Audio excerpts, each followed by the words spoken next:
दोस्तों, रुचिका अपने पापा महेंद्र के साथ और अपनी मम्मी निर्मला के साथ हंसी खुशी रह रही होती है। रुचिका जो कि बीए फर्स्ट ईयर की स्टूडेंट रहती है। रुचिका अपने पापा महेंद्र से बहुत प्यार करती है।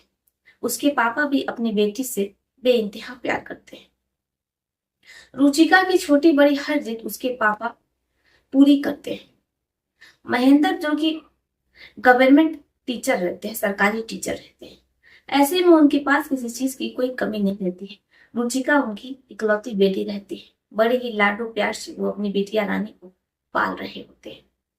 लेकिन कहते हैं कि वक्त एक ऐसा जख्म दे जाता है महेंद्र को, जिससे कि उनका पूरा परिवार बिखर जाता है। अचानक महेंद्र की पत्नी यानी कि रुचिका की मम्मी निर्मला का देहांत हो जाता है। अब ऐसे में रुचिका पूरे तरीके से टूट जाती है। अब इधर जो महेंद्र रहते हैं वो पीने की आदी हो जाते हैं। बेटी रुचिका अपने पापा को बहुत समझाती है कि पापा, आपको खुद को संभालना चाहिए। अगर आप ही गलत रास्ते पर चले जाएंगे तो फिर मेरा क्या होगा। लेकिन महेंद्र अपनी बेटी की एक नहीं सुनते और हर रात वो इतने ज्यादा नशे में धुत रहते हैं कि उन्हें कुछ समझ ही नहीं आता कि आखिर वो क्या कर रहे हैं।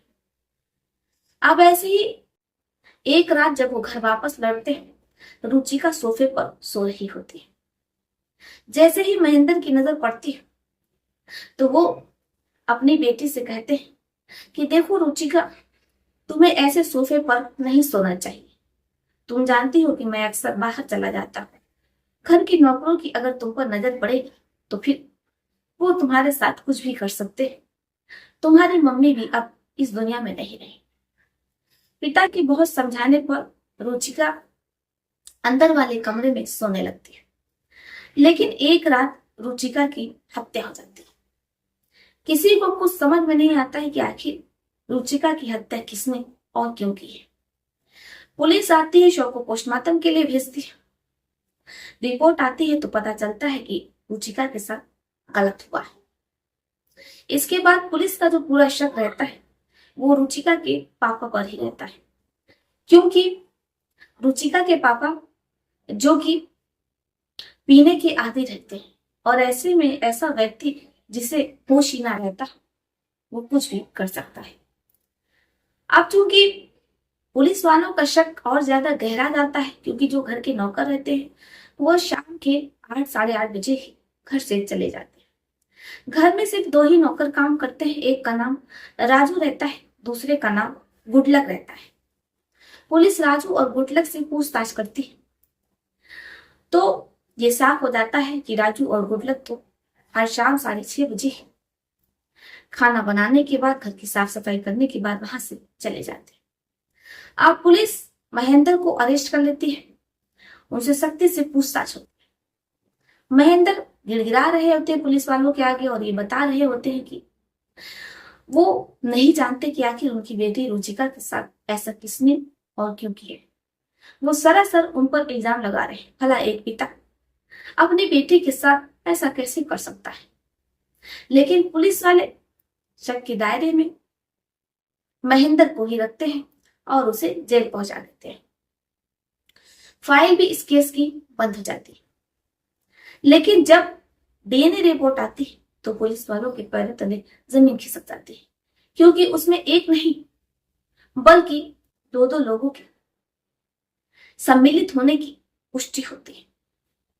उन 2 लोगों ने रुचिका के साथ वो सब कुछ किया था।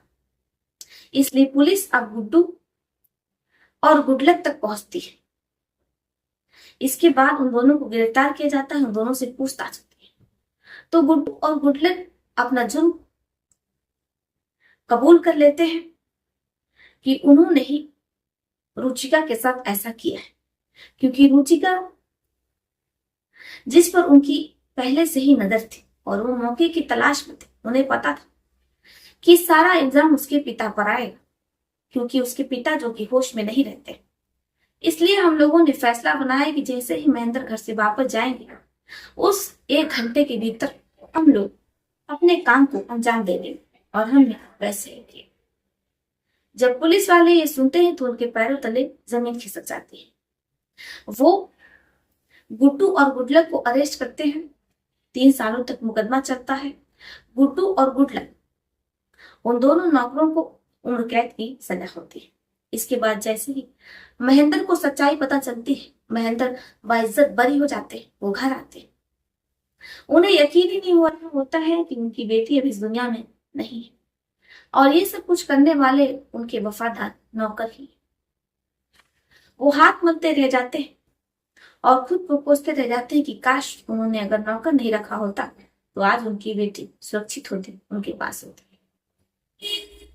बाकी आपका क्या सोचना है ऐसे नौकरों पर? क्या नौकर रखना चाहिए अपने घरों में या नहीं रखना चाहिए? आप लोग अपनी भी राय हमें कमेंट बॉक्स में लिख सकते हैं। तो चलिए फिर चलते हैं, मिलते हैं आपसे किसी और कहानी में।